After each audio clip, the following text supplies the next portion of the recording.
Hello, good afternoon.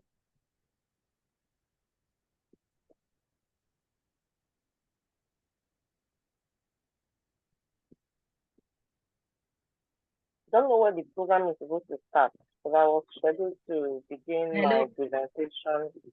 Good afternoon. Hello? Chidima, can you hear me? Yes, good afternoon, ma. But I can't hear. It seems someone there is talking. Okay, I'm not hearing them. Yeah, that's what the message. That's the message I'm sending. Okay.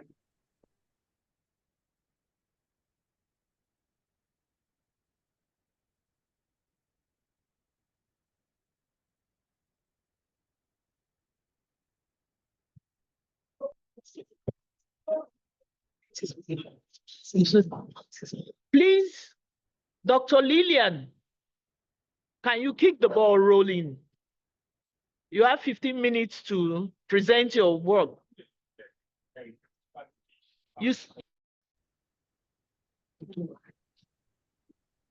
Okay. Dr. Lillian, please, can you set the ball rolling?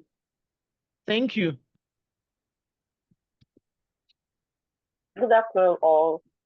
A very beautiful afternoon to every member of the panel. I am Dr. Lillian Chedemamokonye from Denis Tusadebe University, Anwa in Asaba, Delta State.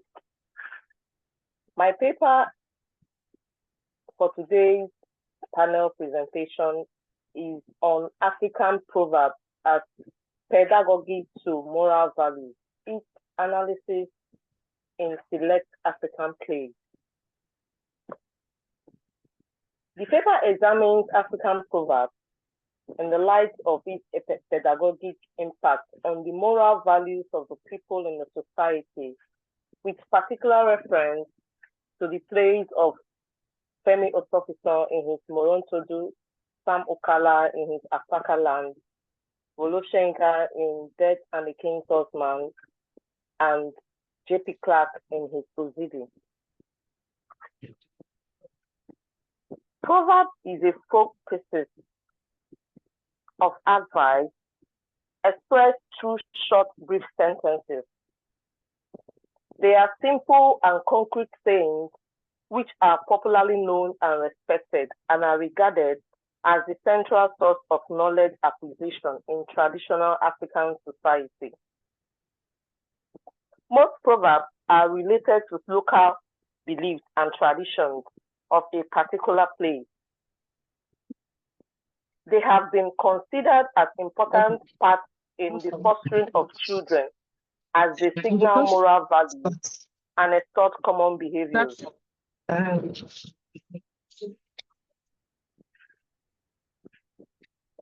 African proverbs belong to the traditional verbal folklore genre, whose wisdom has been guidance for the people in their social interaction throughout the ages. They are used to provide link between education and culture. African proverbs constitute important and strategic areas where the African philosophy of life is extracted. As a tool for moral development, African proverbs, which reflect the rich historical experiences of the people, is used to satisfy the needs of the people, especially the young ones, in terms of their learning. That is, in the aspect of cognitive and intellectual learning, as well as their aesthetic, social, and moral needs. Proverbs, which are short, witty sayings, contain wisdom, truth, morals, and traditional views of the folk, that is, the people of old, which are handed down from generation to generation.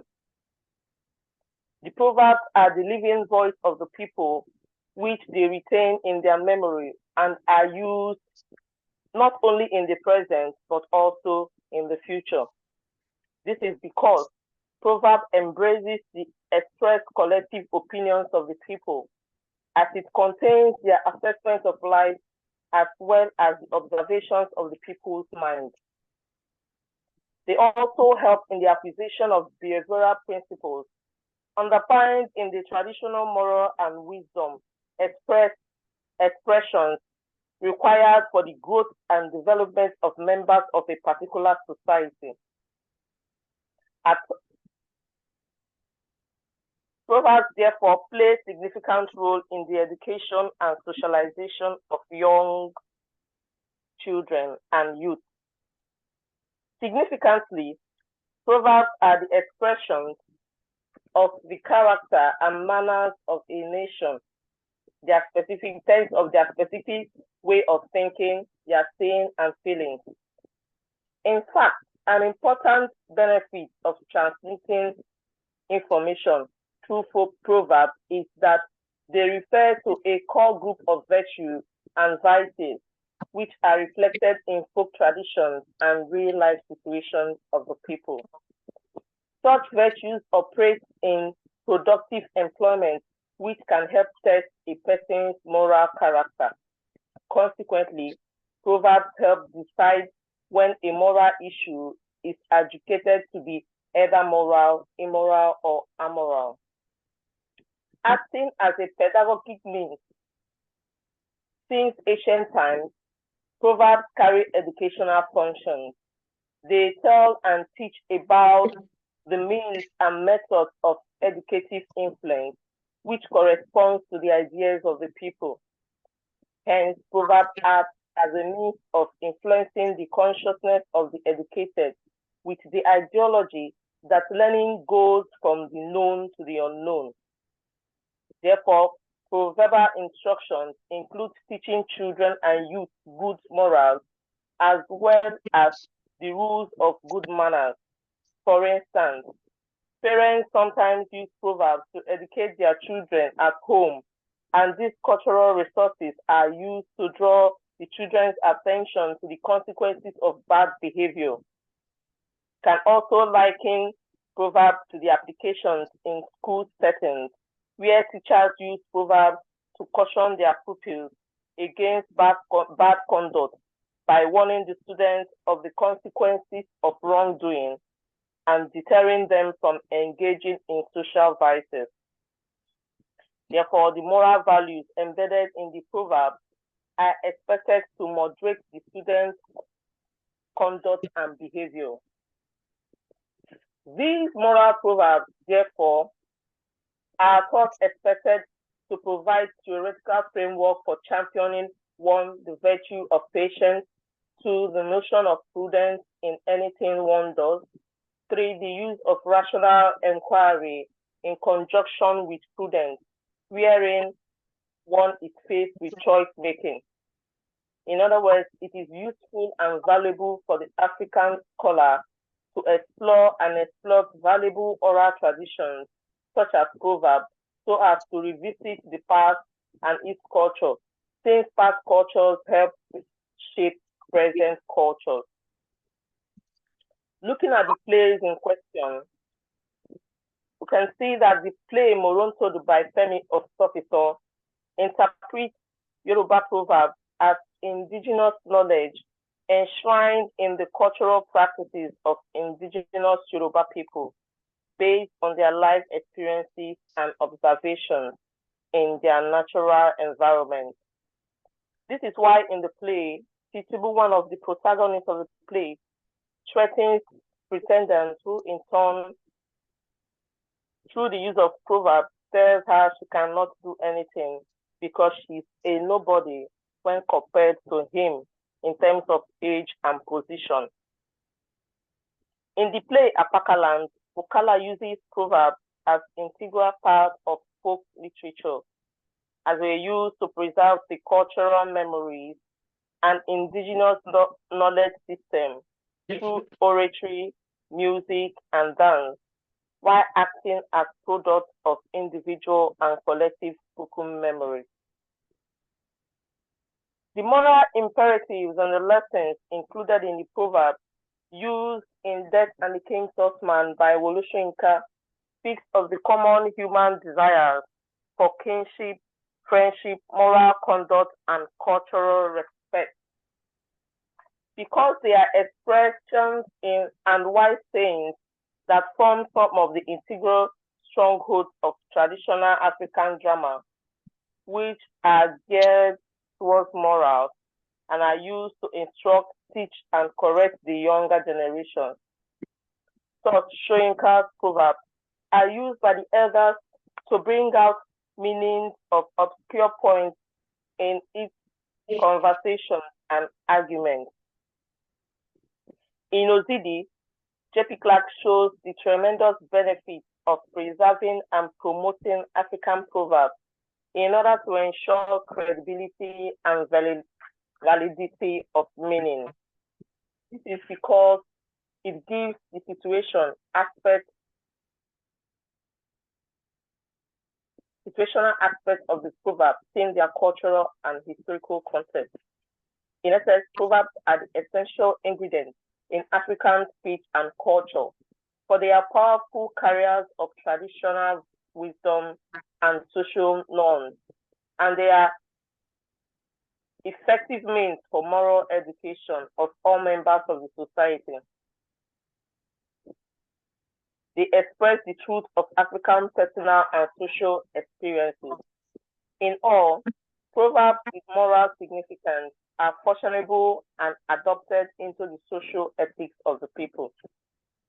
Therefore, it is advised that humanity must search for African proverbs as it becomes evident that they are the integral part of most African societies.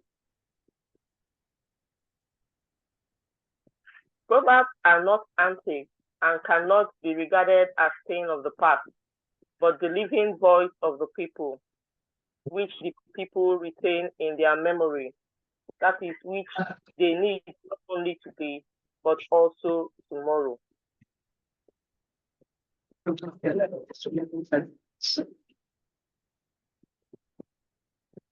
Inasmuch as proverb is created by all the people, it embraces expressive collective opinion. Please, you have 4 more minutes to go. So could you please round up? Thank you.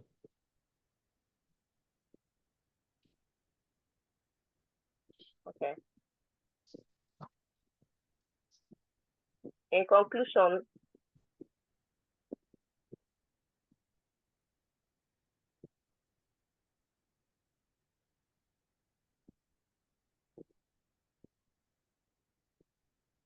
proverbs constitute a larger path to the logical, critical, and coherent mode of reasoning.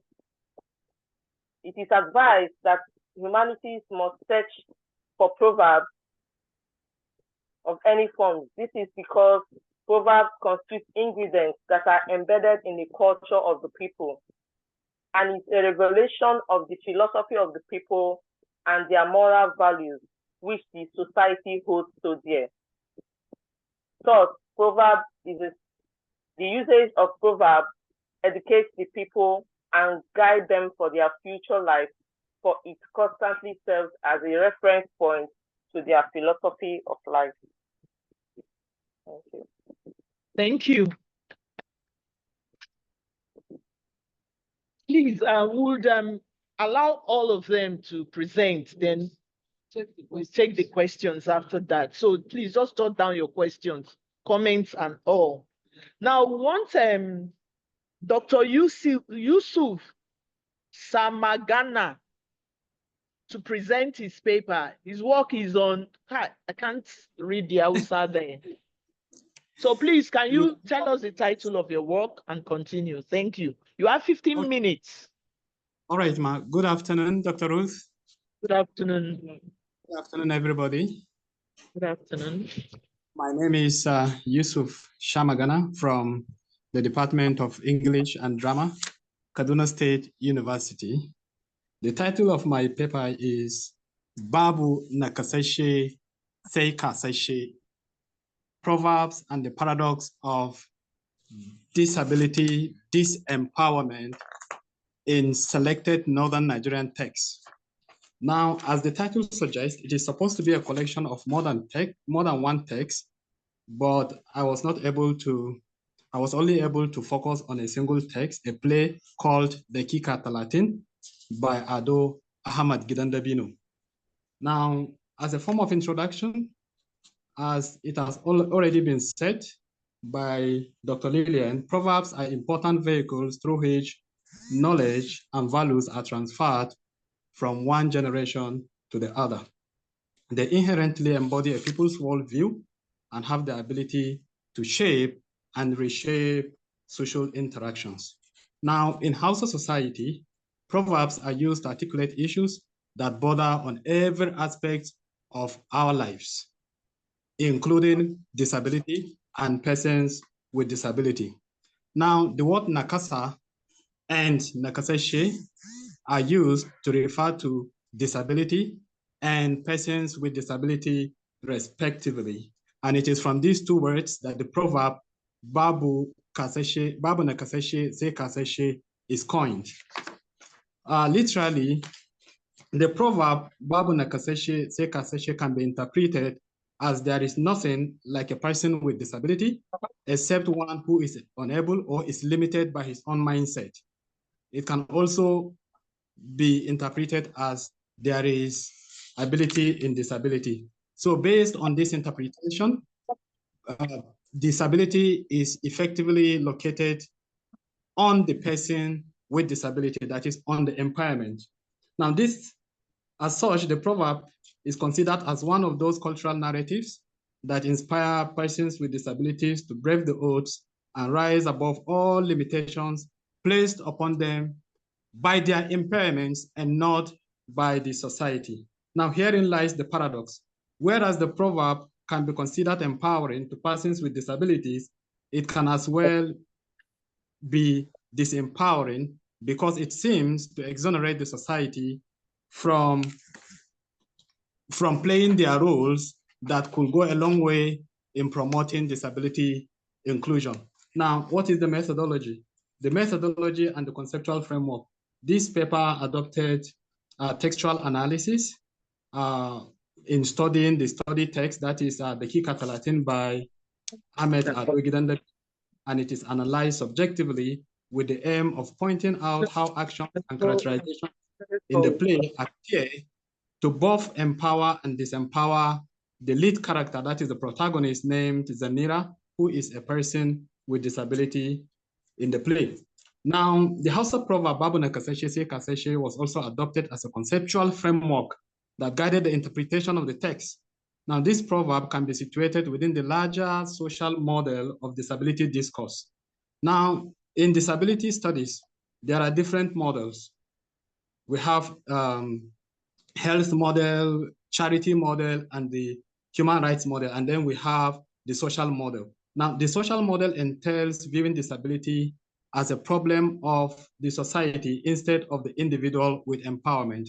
Now, it critiques the many barriers encountered by persons with disabilities in our society, which include those that are found in cultural materials, physical environments, in our behaviors and attitudes, and so on. And then the model posits that if and when these barriers are addressed, then disability inclusion can be achieved.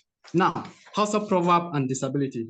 Now, like any other African culture, Hausa culture has a lot of proverbs that touch on different aspects or different categories of disability and persons with disabilities. According to Coco 2011, one of the reasons for depicting disability in Hausa proverbs is to draw sympathy to their situation, or sometimes to expose their folly and their relationships. Now, from this statement, you can begin to understand the disempowering nature of Hausa proverb as revealed by Coco 2011. Now, as such, Mujahid 2019 knows that Hausa proverbs touch on different categories. Now, some of the categories that Mujahid identified include the blind, those affected by leprosy, those with physical disability, and the deaf. Now, the blind person in Hausa cultural parlance is generally believed to be shrewd, wise, and given to arguments. Now, that is the opinion of Mujahid. Perhaps this is informed by a consciousness that people without a disability may always want to take advantage of his blindness to exploit him. Hence, Hausa proverbs express this tension. Now, one example is Hannu da Hannu Chinikim Makaho. Now, this is a Hausa proverb that loosely translates as hand to hand is the only way to carry out a smooth transaction with a blind person. Now, this articulates the kind of tension or suspicion that is extant in the relationship between a blind person and any other person without disability. In the same vein, it is believed that people affected by leprosy are highly temperamental and are good at hurling invectives at the slightest provocation. Now, one example to illustrate this is Anche da kuturu ga yatsu sai ya ce me zan yi da su. Now, this proverb loosely translates as they offer some fingers to a person affected by leprosy, and he retorts, I don't need them. Now, these and many other proverbs are combined to articulate the temperament or the way Hausa traditional society views persons with disability. Now, let's go to the text itself, the Kika Talatin by Ahmed Girandabino. Now, the text was written in 2012 by Ado Ahmed Girandabino, a renowned Hausa novelist and filmmaker. It's a story of a young lady with disability called Zanira, who is in love with Yasser and is about to get married to her. And then as the play progresses, they get married. And in a twist of fate, the young man dies barely 2 hours after the marriage. And after 2-3 months, it is discovered that she is pregnant. And then people accuse his best friend, Jamilu, who is always seen with Zanira as the one responsible for the pregnancy. But at the end of the day, it is proven that the pregnancy is indeed Yasser's own. Now, this Zanira, although a lady with a physical disability, runs an organization called Babu Nakaseshe Sekaseshe. And this organization is all about, focuses on women empowerment. Now, what is now the paradox of disability in this text? Now, first, we can say that yes, drawing from the social model of disability, the choice of the playwright to make the protagonist a character with a disability is a commendable gesture, because when this is sustained, at least it will go a long way in normalizing the projection of persons with disabilities in our drama and by extension in many cultural materials. Now, another area worthy of note that can be said to be a bit empowering in the play is the question of sexuality of women with disability. Now, often people seem to consider women with disability as asexual and incapable of having a healthy sexual relationship like any other so-called normal woman. Now, in this text, this stereotype is shattered with the marriage and subsequent pregnancy of Zanira. And then, contrary to general tendency of depicting persons with disabilities as beggars or among the less privileged, this text depicts Zanira as a hardworking young lady who is not only concerned about herself, but is also concerned about the empowerment of other women. Now, these points notwithstanding, the play also can be said to have some disempowering features. Now, the first one I want to discuss is the beatification of the character of Zanira. Now, in the play, Zanira is depicted as a gentle, calm, upright, and very, very upright, even to a point of being called, you can even call her a saint. She doesn't even have any character flaw. From the beginning of the play to the end, there is no place where she wrongs anybody. Instead, she is the one that has been wronged severally. She is almost killed out of jealousy by Samira, another girl that was in love with her boyfriend Yasser, but is not even angry when she later finds out from Yasser the motive behind Zanira's act.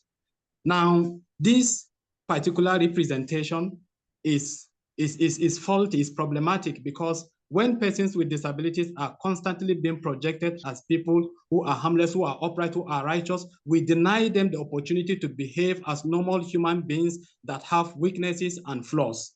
Then the second one is denial of agency. In the play, almost every positive action taken by Zanira is either initiated or amplified by other characters without a disability. Now, I have two examples here. The first example is when she is being encouraged to go back to school or advised to go back to school by her late husband's friend, Jamilu. And then the second one is even the name of her organization, Babu Nakaseshe Kaseshe. We first hear that name from the people chanting Babu Nakaseshe Se Kaseshe after she delivers a brilliant paper on women empowerment. So one begins to wonder, what is the connection between the paper that she has just delivered, which is solely focused on women empowerment, and then with the name Babu Nakaseshe Se Kaseshe. Now, this is people betraying their Iblis guilt, viewing her from the perspective of someone with disability. Then lastly, Zanira seems to be liked by men only because of the works that she does in the play.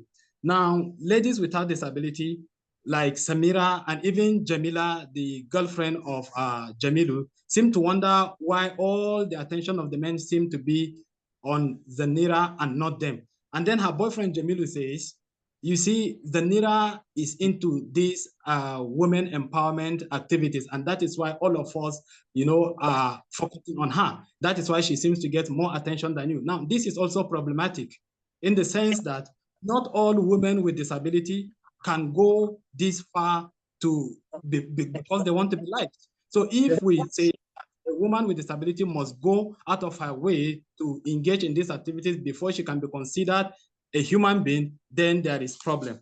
This is where some proverbs can inspire some contradictions in disability inclusion. Now, in conclusion, the paper demonstrates how proverbs are used to articulate issues bordering disability and persons with disabilities in Hausa society. Using the play The Key Latin by Ahmad Adogidan Dabino, the paper reveals how Hausa proverbs like Babu Nakaseshe Se Kaseshe can be used to both empower and disempower persons with disabilities, as it is seen in the character of Zanira. It is therefore recommended that oral cultural forms be further interrogated with the aim of promoting disability inclusion in our cultural materials. Thank you very much. Thank you. Thank you. Thank you so much. Now we have the last person for this panel because two others are not here. The last person is Professor Asabe Kabir Usman. Her paper is on Proverbs as expressive tool amongst Hausa women. Examples from the movie Mayafi Sairi. Mayafi Shairi. Oh, thank you.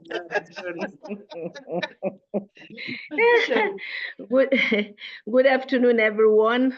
Good afternoon. I'm glad to be here, and I hope this session will be a very interactive, active one, so that we learn from each other.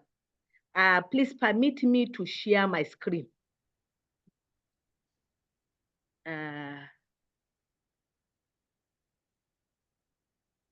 Oh, good. Can you all see my screen? Sure. Yes. Okay, so Yes, so by way, I have the title, the first page there, and then I have the abstract, and I don't have to read the abstract because it was based upon the abstract that my paper was accepted to be presented. Then I have the outline of the paper where we have the introduction, the proverbs, social media, because one key word there is the use of proverbs in social media, the approach, and so on. So by way of introduction, I looked briefly at proverbs, and then I went on to tell us what a proverb is called in Hausa, and that's Karin Magana. And I tried to tell you that social media platforms serve as digital spaces where individuals and communities connect, share information, and engage in various forms of communication. And that was just what was done in Mayapin Sheri. Hausa proverbs have defied modernization, and they have been used in the new normal, which is the social media platforms. And so I don't have to go through the different definitions of proverbs because my colleagues or the earlier presenters have told us several definitions of proverbs, and we all know what they mean actually. And then I went ahead to look at what social media meant, and the definitions, different definitions of social media, which we all know. And then I went on to tell us what actually that the platforms such as YouTube, Facebook, TikTok are popular examples of video sharing sites, which are social media sites, and they have been used variously in Hausa society as expressive tools. So the approach that was used for this paper was to look at the proverbs and the use of these proverbs using the functional approach of oral literature. And this is the study of folklore or oral literature, which is aimed at discovering the factors that enhance the survival, contentment, and moderation of social order through expressive literature. So what motivates women, these women to use this, the Hausa women to use these proverbs as expressive tools? So procedure of analysis. First, the proverbs were quoted in their original text. They were then followed by the translation, which are presented as literally as possible. And then we then followed it with the annotation of the proverb, that is meaning of the proverb and the situation in which the proverb could be used, because it is very important to look at that, because the essential thing about the proverb is not just the meaning of the proverb, but the meaning of the proverb should be made clear only when side by side with the translation is given a good, full account of the accompanying use, its effects, and its significance of the speech made. And in translating the original text into English, I adopted what we call the free or literal translation method, because it captures the meaning and expression of the original vernacular text in terms of grammar and context, even though we know that no real translation is equivalent to the real one. So for us to understand why women use these proverbs in Hausa society and in the social media, I think we have to have a glimpse of women in Hausa society. So like other African women, the Hausa society is predominantly patriarchal. And though we all agree that women control the home front, their actions are expected to be in line with the societal expectations, which are male dominated. So in traditional Hausa society, a woman is first and foremost part and parcel of the society. And in that society, she's considered inferior to man. And her advice is believed not to be accepted, because they believe that a woman is inferior.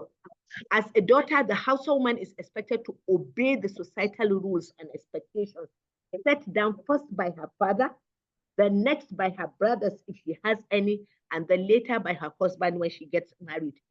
As a wife, she's expected to rely on her husband for everything.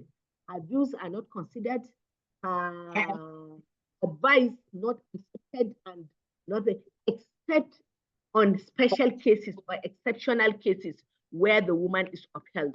As a co-wife, she's expected to live peacefully with her co-wife, not to complain if the husband is taking another wife, and she's not to complain to anybody about any injustice done to her.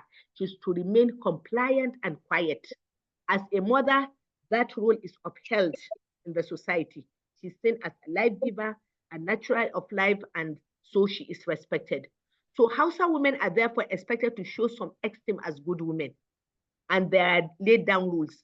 And because the Hausa society is male dominated, men make the laws and take decisions in almost every issue. So a woman is supposed to be unseen and unheard, and her opinion is neither sought nor taken, even when she goes out of her way to do her best. So the woman is always at fault. When the home front is bad, she's at fault, but when it is good, the husband is commended. So her mere presence in places where she's not supposed to be is considered a taboo. Therefore, the traditional Hausa woman remains secluded at home, going out only on emergencies. The traditional, not the modern Hausa woman. So when she is at home, she concentrates on caring for the husband, the young ones, and the household chores. So the use of proverbs and songs, aspects of oral literature are very common among Hausa women, because they provide them with psychological relief from the restrictions imposed upon them by the society. Thus, is someone saying something? Please, you have 5 more minutes. Yes, so emotional expression and thoughts that are hidden through fear are expressed through these proverbs. So Mayafin Shari is a movie which talks about the setting of a commercial compound where we have more than 20 families living in single rooms. They share the same toilet, the same kitchen and everything. And so when the husbands go out to hustle to look for the means of livelihood, the women come out. And as way of relieving pent-up emotions, they sing sarcastic songs to each other. And this is where we have the use of proverbs. And they go on to use proverbs against each other. So I've taken about 20 proverbs. I'll just go through two. I have this. Tuwon girma miyar sanama. It's translated, the food that deserves respect has its soup as only meat. So what this proverb means is that one good turn deserves another, or respect is correct. Yes, situation of use. This proverb was used to tell someone to with another. The second proverb here is duk wuntsi a bar wa mai gado wurinsa. Whatever the situation, leave the bed space for the owner. Do not be selfish with things that do not belong to you. And then in the situation of use, this was used in the movie to caution Talatu against being selfish in her demands and could be used to caution someone against selfishness. So I have these proverbs all, idan har rugad ba za ta zauna lafiya ba, to runji ba zai zauna lafiya ba. If the Fulani settlement is not at peace, then the butchery, that the slaughterhouse, cannot thrive too.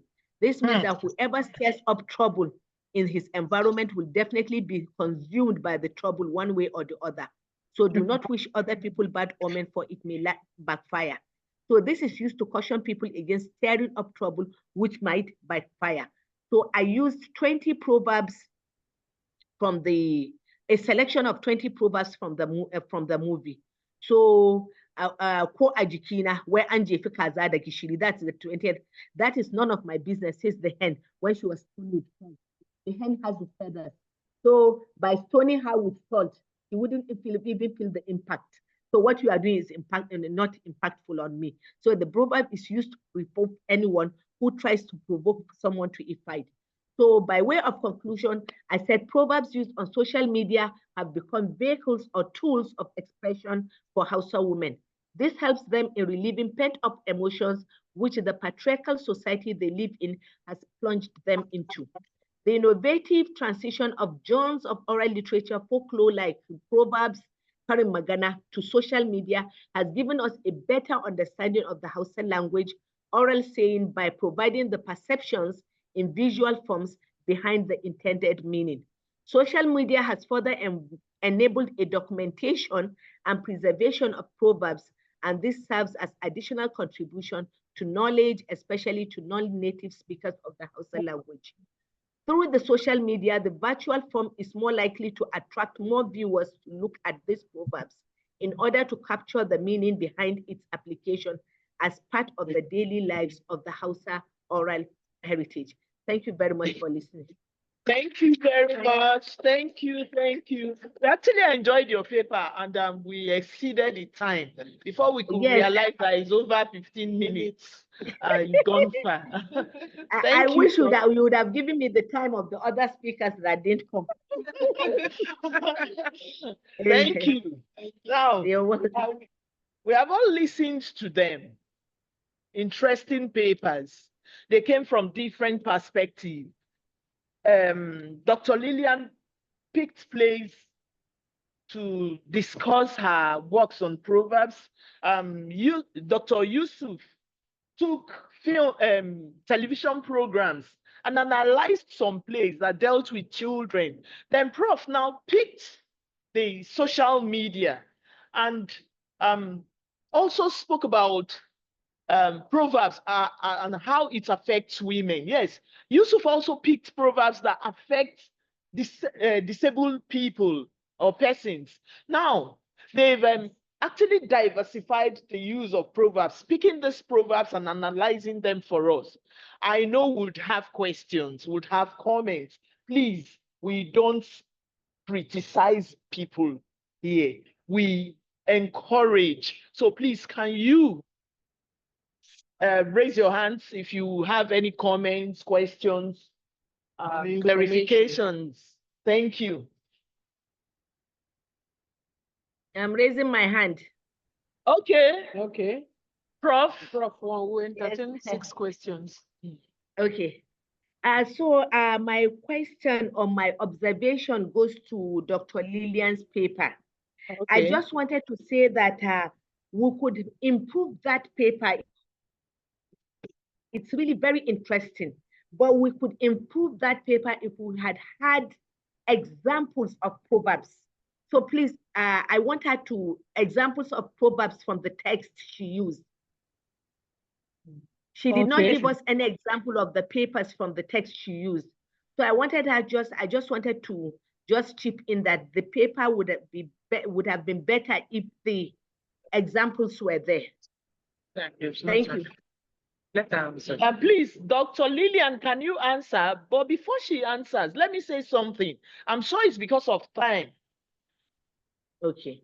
She must have brought out some proverbs from these 3 plays, because the 3 plays are from different geopolitical zones of the country. So she must have brought out proverbs that she would have analyzed. Dr. Lillian, please, could you say something? Thank you. Thank you. Is she there? Like she's not there. Okay, she's Thank you so much. I'm here. I have some proverbs that I highlighted in some of the play texts that I use.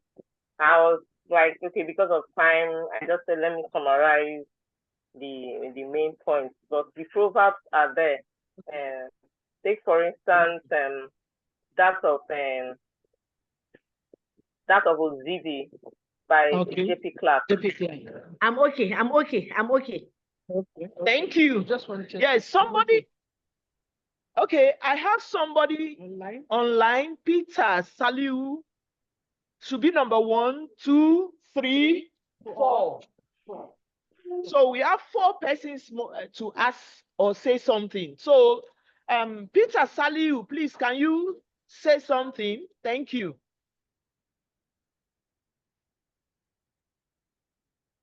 Peter.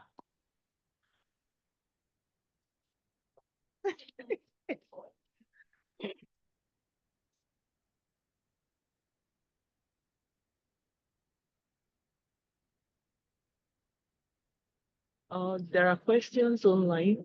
Okay, allow. Okay. Yes. Hello, good afternoon.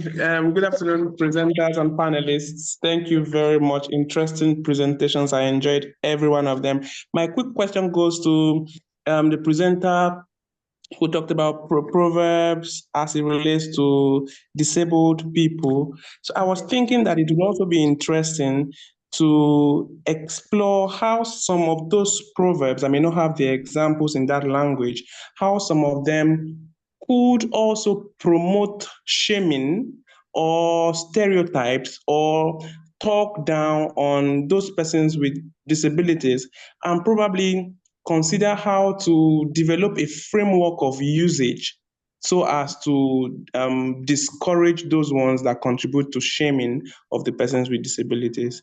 Thank you. Thank you. Dr. Yusuf. Well, I'm sure that is a comment, is a suggestion, but say something. Yeah, thank you so much for that observation. We have many of them. I have many of them in my paper, proverbs that promote shaming of persons with disability. And I think an interesting dimension that you are introducing to this work is that perhaps we will look at the possibility of developing a framework for usage as against the popular framework that is being used. And I think that it will be part of the actions that could perhaps correct some of the ways which proverbs are used to disempower persons with disabilities. Thank you very much. Thank you. So please, your name. My name is Mary from Lagos State University. My question goes to Professor Cabrillo. You spoke about traditional women, outside women, how they are seen as inferior. I don't know if they are expected to head of their husband or please anybody. On top of the contemporary outside women, do they also see themselves inferior? Are they expected to depend on their husband? Are they not to complain? Are they meant to just keep quiet? That's my question. Okay, thank you very much for that question. Let me quickly respond. The contemporary women are not expected to behave the way traditional women behave. But the thing is that the traditional women form the majority. Yeah. Those that are not literate form the majority. Yeah. People like me are few. Yes. There are those whom you term as contemporary Hausa women. They might be educated, they have PhDs, professors, but they are restricted by their husbands. Many women, not just Hausa women, will not even be allowed by their husbands to participate in this virtual conference because they don't want their wives to be seen. That is the setting of the society. And you see, let me tell you something, not just Hausa women, no matter, I believe, no matter how educated a woman is in Africa, she cannot go beyond the dictates of her society. That is if she wants to be respected. So there are laid down rules. So you see, I'm talking about the traditional Hausa women. They could be educated, but they're still traditional because they remain in the household. And the few contemporary ones are just a little percentage. So the majority take all, and that's why such things happen. Thank you, Prof. Thank you. Thank you. I am Dr. Hannah Akojete from Delta State University, Abraham. I want to this question now. I want to say for the beauty of the work, for me, I feel that there should be a comparative study between the modern women and the traditional Hausa women. Like you have just said, I think there should be a part of the study that wants to compare the two. You place side by side the modern Hausa women and the traditional African women. Because if you bring out the beauty of what you are saying about the traditional Hausa woman. And I want to talk to the first presenter that okay, during her presentation, she did not really, maybe because of time, not really let us know her methodology. We just saw that she told us all about Proverbs and the book and did not touch the methodology. I know she must have a methodology through which she got all her, did her research and got the results that she got. And for Dr. Yusuf, I saw that he told us of 3 things. Eventually, he said you use one. Yeah. If you use one, I think the title should change. Because the title made us to know that you do 3. And we are all looking up towards C3 analysis, and eventually it came up with 1. So if you are going to be using that, only that one, which I know it might not be bad because you might be able to get all your research on what you want to do through it, I think the title should show that you are using 1. Yes, thank you. Your scope should be defined. Thank you. Yes, the last one. Thank you so much. Thank you, ma. Thank you so much. I really appreciate all the presenters. I'm with the University from University of Badon. But please, my question goes to Professor Smart. Thank you. Please, can you wait? They're bringing this.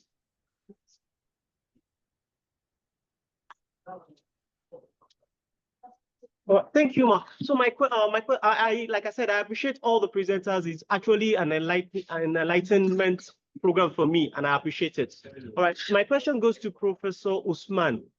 All right, thank you for the presentation, Ma. But please, I actually want to also learn from, because I think you made us understand that your topic is actually talking about proverbs in the social media space. All right, so I would love to appreciate your viewpoint of social media, because the social media, I don't know, for my own generation, social media is a bit broad. The scope is broad. We're talking about YouTube, we are talking about Netflix, we are talking about Twitter, we're talking about, so all those things. So we are talking about skit making, we're talking about so many things. So that's why I'm trying to understand. Please, Ma, can you make me understand your definition, your scope of social media? Thank you, Ma. So can I respond? Can I go ahead and respond? Yes. Okay, let me address the first, the speaker for before this, the person that talked about the comparative analysis. You see, if I say I'm going to carry out a comparative analysis of the modern and the traditional women, it will be a different topic entirely. It will be a different topic. So you see, I think it's you see, I have a publication, Women in Hausa Proverbs, where I looked at women as elites, as mothers, as daughters, as wives, as disabled, as which everything I looked at. So you see, for me to have this comparative analysis, I'm going to take a different topic entirely. So I have a scope, and this scope is a movie. Okay. This movie is Mayatun Sherry. And in Mayatun Sherry, I said selected proverbs from Mayatun Sherry, because this movie is in episodes, and these episodes are in different seasons. So I selected the selections from the episode I took. I think the episode I took has more than 120 proverbs. And I just selected 20 out of these proverbs. And that's why it's a selection, and it is in my topic. So that's why I'm just restricting myself to this, what do you call it? Then secondly, to the second speaker who talked about the social media. Yes, I know that contemporary youth of today will argue about that social media. But if you look at my definition of social media, I skipped so many things. There were different forms of social media that I mentioned in my paper, if you had seen the slide. But I came down to tell you that I was restricting myself to the YouTube thing, the movie that was shown in YouTube, and that is Mayatun Sherry.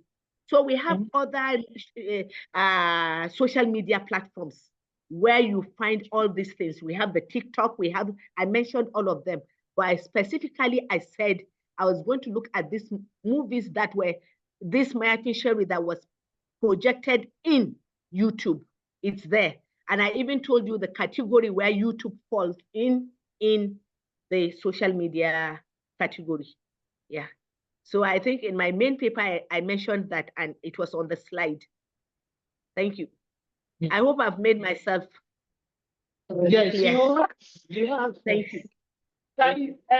Dr. Yusuf, can you react to what the comment of Dr. Akodiete? Okay, yeah, I made that observation before I started my presentation that mine is a work in progress. Okay. I am supposed to get like more than one text, and I'm still scouting for them because I'm going to develop a more comprehensive work than this. And that is why I allowed the title to reflect this, because that was what I sent in for the LSA entry.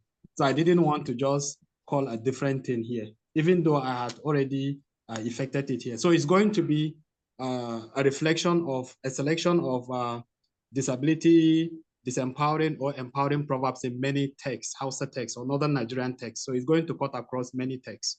Thank you. Okay, can I say something about that? Now, yeah. I understand you want to use many texts. Yes, ma'am. What are the texts? Is it play text? Is it television and series? Is it films? Because okay. It will not be too good for you to cut across the three texts I have mentioned now. It's advisable you stick to at least one text, because I know that one text would have so much. Like what I saw in your abstract, it said 24 television series. That is understand. No, it's not 20 television series. It is Arewa 24. Is the name of the television station. Okay. And I think this text that I've analyzed is not even a television drama, it's a play text, it's a Hausa play text. Oh, okay. Thank you. I wanted to combine the Hausa play text with a selected episode in That Nkowa, that's the name of the series, That Nkowa. It's a television serial. Okay. Yes. But I still have concerns about it. Okay. Why do you want to use television series and play text? And text and play text. Okay. Well, you know, the essence of this study is to show how proverbs influence representation of disability across different cultural materials. So the wisdom behind this selection is that if I am able to cite examples from a play text and then from television serial, and then if probably I take it even to another text, it will show how these proverbs are used to inform a particular representation of disability that can be disempowering. So the argument at the end of the day will be that cultural materials are saturated with disability disempowering representation inspired by, among other things, Hausa proverbs. Okay, thank you. I see that Prof's hand is up. So yes. Okay. Yes, I just wanted to suggest, I wanted to give him an advice that he should separate the television, the serial text from the play text. Okay. If he's going to, because if you go to that Nkowa, that Nkowa is in its 7th season now, or 8th season. Yes, yes. So when you take the episodes, I think for that Nkowa, we have more than 300 episodes. Yes, yes. So when you look at these 300 episodes, especially even the scene of Kabiru Makaho, you find out that you get a lot of proverbs. You get more than you need. So it will be a gigantic project just to use that. Okay. And then you can use a different text. You can use the play text, and then you can use a separately. And then you can have separate papers, and then you can coin your topic, and then you end up having more than 3 different researches going on along and going almost the same way. So that's my advice. Thank you, Prof. Thank you. I agree. Thank you, Prof, for that advice. Dr. Ruth, thank you so much. Thank you. Dr. Cass here has something to say. All right. I enjoyed your lecture, but I want to ask something. How is it in the Yoruba, the Hausa society? Do women, are they very free to say the proverbs before the men? And they always there, and they stay. Maybe in some cases, they are called to come and maybe explain what happened. They call the women to come and say something. And the woman stand before the men and say some proverbs in the real life, not in the movie. I just want to know if it is possible. And again, Yes. in addition to, can the younger ones say, use proverb to talk to the elderly ones in Hausa, community?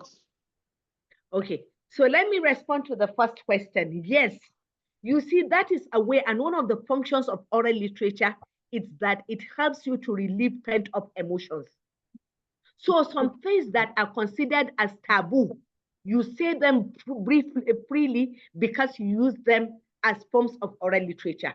So yes, women are allowed to say it in the real sense. I have a publication which generated a lot of controversy. Men in the eyes of women, a selection of Hausa Proverbs.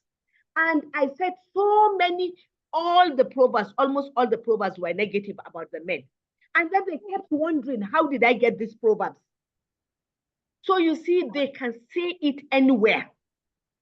So in songs, in proverbs, in folktales, in many genres of oral literature, women are allowed to express themselves, and it is not considered as taboo. So that's where the beauty is.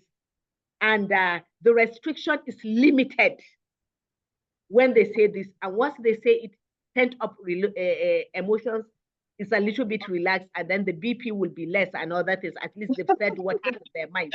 Yes, because when you do something, when a man does something to a woman and you look at her and say, that a man is a younger person to death. You compare man and death. At least you have said what is in your mind. He has done something terribly to you that you see him, he's personified as death. He can kill you. So you see, you have said it out, and you can say it in front of a man. That a man is a sack of pepper. When you hug him, you must say, you must cough. When you get a sack of pepper and you hug it, you cough out because of the. So when you say that out, at least you've released something. This man, you are wicked. You are a sack of pepper. Yes, you embrace the man quite all right, but you cough because no matter how the woman is showing that no matter how the man you embrace a man, he must make you cough. So you see, you have said what is in your mind, and that is all. And then to the second question about elders. The young ones using proverbs in elders, it's a taboo in Hausa society because there's elders are revered, they are respected in Hausa society. So young ones know when to use proverbs, but not to their elders. And not because when you are even close by and a young man insults an adult using a proverb, you as a parent can even beat the mouth of the young man to prevent Yes. Okay. So we have that moral upbringing in Hausa society. I'm coming, sir. Please, somebody behind also has something to say. All right. Thank you, Mark. So far, I'm listening excessively to your explanations. But now my question is, how do we now say that somebody outside your locality, outside your territory, like for me now as a Yoruba man, and I'm interested in such proverb, how will I be able to understand it if not well translated into my own language? So perhaps, that is why when you okay, sorry, maybe perhaps I'm interested in learning or picking one of those things to make use of. But this question of language, how do we address it? Thank you. Oh, let me ask you, where will you make use of the proverb? You speak Yoruba, eh? So where will you make use of the proverb? In Yoruba land or in Hausa land? Okay. All right. No, I just wanted, before I give you my answer, I just wanted to, You know, if we want to say, to situate it in the context of identity, okay, of course, we might say that it identifies with you, but yet I can still see one or two things to learn from it. So let me tell you something now. Okay. All right. You know, in Africa, that is the beauty of this issue of oral literature. Many proverbs that we have in Hausa society, you also have it in Yoruba society. Like the English, let sleeping dogs lie. In Hausa society, abar kaza cikin gashinsa. I believe that you have a similar one in Yoruba society. I hope you understand. So the thing is that when you come to and you want someone who has a deficiency in the language, wants to use or understand the proverb, that is where the method of translation comes into play. We have different methods of translation. And that was why I said, when you have these proverbs, side by side the translation, you should tell us the meaning of the proverb. And if you look at my paper, many of the papers, the proverbs have English equivalent. And once you get the English equivalent of that proverb, you can get the equivalent to your language. And then I said the situation of use. If this proverb is used to ridicule someone, you can think of a similar proverb in your language.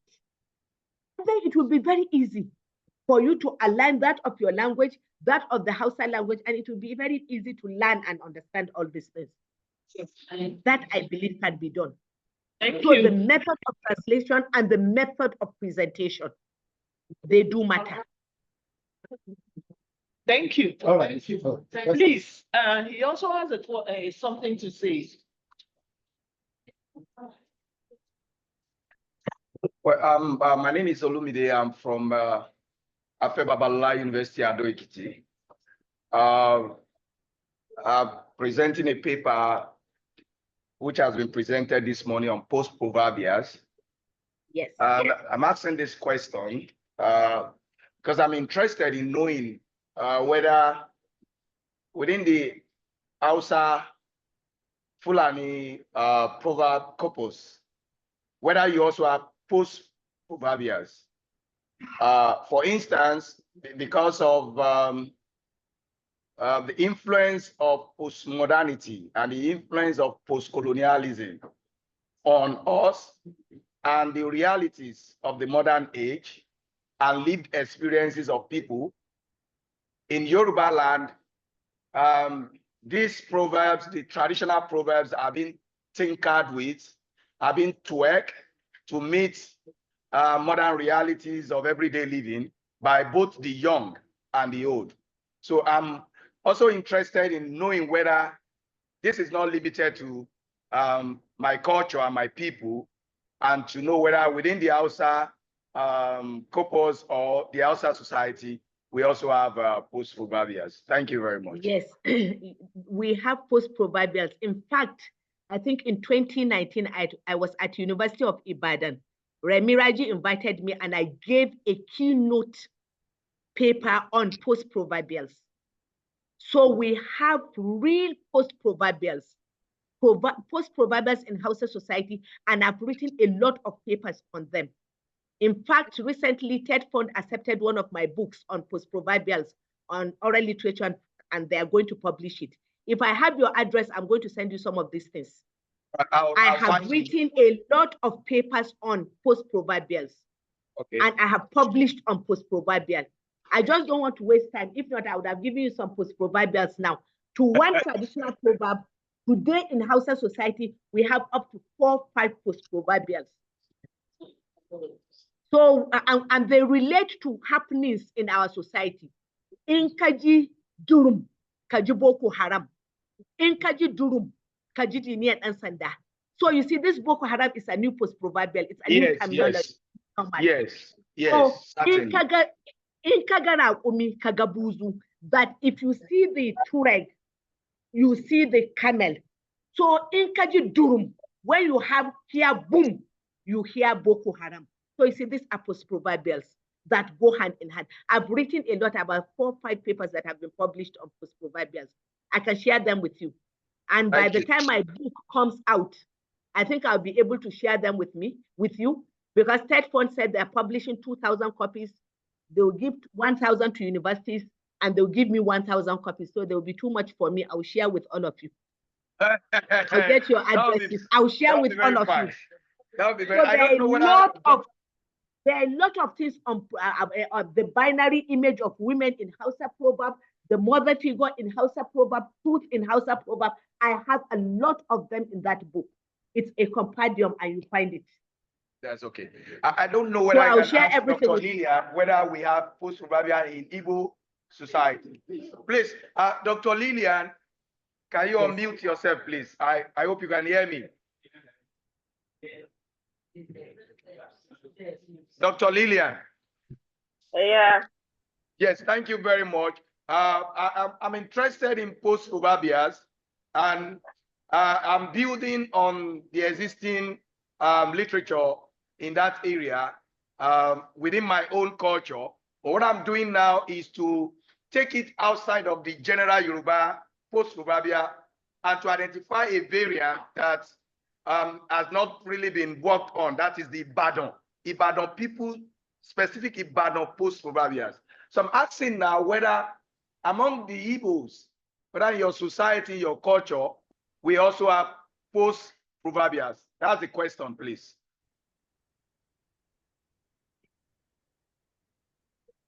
Dr. Lillian. I'm not hearing clearly. Okay, I'm working on post-proverbials. Can you hear me now? Okay, yeah. So just ask Professor Usman, and she told me that in Hausa, they also have post-proverbials as we have in Yoruba language and culture. So I'm interested as a teacher and a researcher in knowing whether in Igbo culture and language, you also have what we call post-proverbials, which are a reflection of the changing nature of proverbs as it interchange with post-coloniality and post-modernity. So that's the question. Are you asking me based on which culture? Igbo culture. Okay. Yes, because you are Igbo, that's what I'm asking. I think there should be if I research on it, but my paper is more of taking from different geopolitical zones and areas. So, but definitely, everything that happens now, it has a change. Things are revolving. So most of the proverbs that were in existence before are changing to meet up with the trend of time. So I'm sure in Igbo culture, even though they will not be like as pronounced as that of the Yoruba culture, there will be proverbial changes. Okay. After him, we have somebody, Dr. Shehu. Please, let's ask someone. I want to understand the context of the post. What are you going to say? What was happening after it is said, or a new form of program, maybe the imitation of that program, the transition, or looking at it from what it will come out of. Maybe I say something to you now, the program, say your reaction. No. That's not what post-proverbials are. That's not it. Yes, post-proverbials in most cases are mimicry or distortion of the old. Very good. You've said it. So it's either you are mimicking what is already in existence or you are distorting it in a way to meet new realities, okay? Because, I mean, this is the digital age. This is the age of modernity.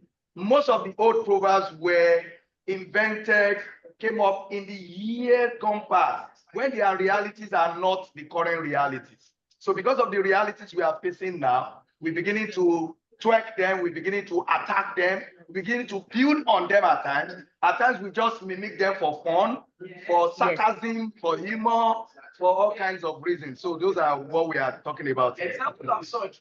Sir, can I say something? Sir, can I say something here? Can I add something to post-proverbials? A cow that does not have a tail, right? It is God that prevents flies going after it. But today, they've not changed because of today's reality. Which means such cows that do not have to are made at the slaughtering point there. So you know where I was asking that because I'm not a scholar of Proverbs, you know. So I am looking at it from the angle of context, you know. So if I don't know what it means to understand what we call post-proverbial, for me, which must be what comes after. You understand? So most times there are things I might say to you, and the way I have said it, the way you understand it, you might react. So I want to get it from that context, you know. But then now I know that it is what must have maybe come out of mutation, out of change, you know. That's why I have understood it. That's okay. Thank you. We have the last question. Dr. Sean, please, can you say something? Yes, Our time is limited.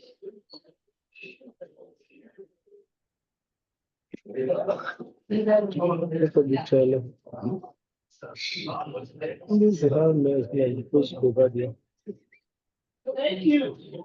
Good evening, everyone. I am Shehu Bilal Musarki from Federal University of Brunei.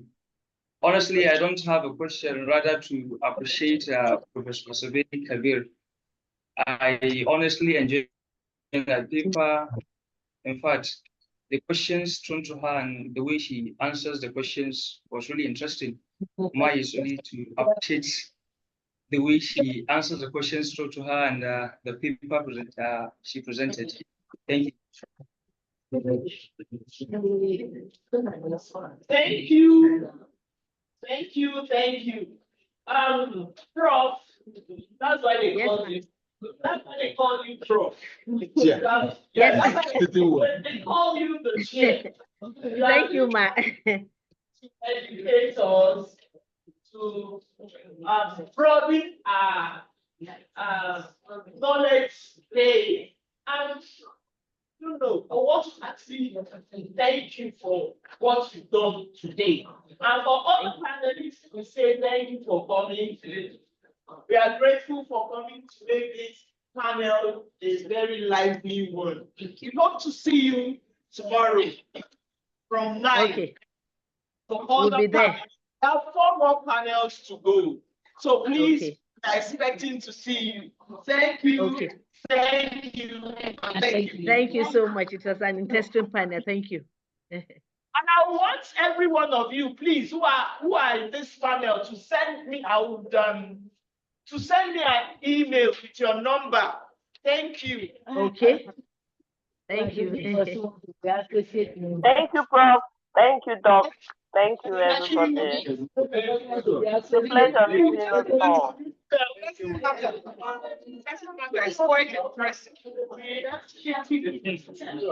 everyone.